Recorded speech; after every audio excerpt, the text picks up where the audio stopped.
Assalamu alaikum students. I hope you are fine and doing your work regularly.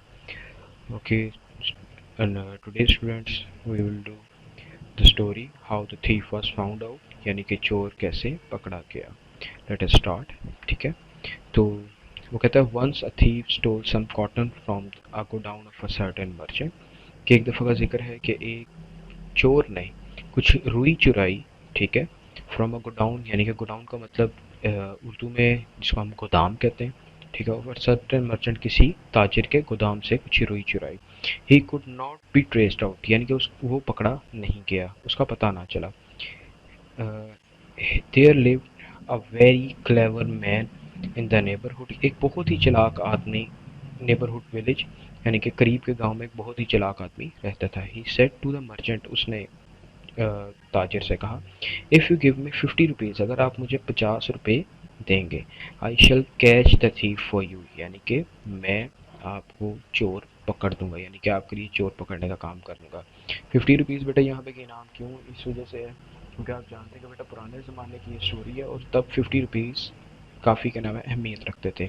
He agreed to pay him the money, वो कहते हैं उसने उसको पैसे भरने की यानी कि पैसे देने की हामी भर ली और राज़ी हो गया. The man then requested the merchant to invite all the village people to a feast, यानी कि उस आदमी ने मर्चेंट से यानी कि उस ताजिर से कहा कि अब पूरे गांव के लोगों को एक दावत पर बुलाएं. इट वॉज अरेंज, ये सब कुछ के नाम है, इन सब चीज़ों का बंदोबस्त किया गया. And all went gladly to enjoy the banquet, यानी कि और तमाम लोग वहाँ पर ये दावत खाने के लिए आ गए. ठीक है.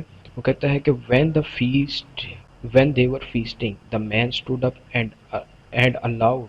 ठीक है. जब वो कहता है कि जब सब लोग खाना खा रहे थे, वो आदमी खड़ा हुआ यानी कि जिसने चोर पकड़ने का वादा किया था. एंड अलाउड यानी कि बहुत लाउडली बोला, the thief is present here, चोर जो है वो यहाँ पर मौजूद है. He seem to be very bold, वो बड़ा अपने आप को क्या नाम है क्या बहादुर समझता है. He has not even cared to remove the cotton from his beard. Beard मतलब दाढ़ी, यानी कि उसने यहाँ तक परवाह नहीं की कि उसने अपनी दाढ़ी से वो रुई भी नहीं हटाई. The culprit unconsciously touched his chin and cheeks as some cotton should have stuck there.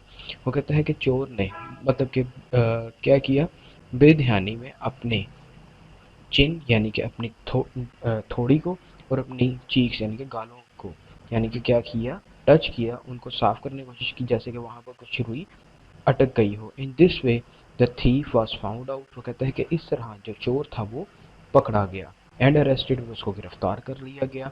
Every one present there, वो जो लोग भी वहाँ मौजूद थे, praise the cleverness of the man, उन लोगों ने उस आदमी की अकल को बहुत ज़्यादा दाद दी, उसको सराहा.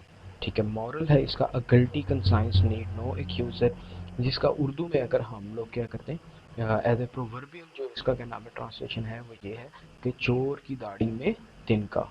ठीक है. या फिर क्या नाम है जिसने कोई गलती की हो उसको क्या नाम है किसी जिसने गलती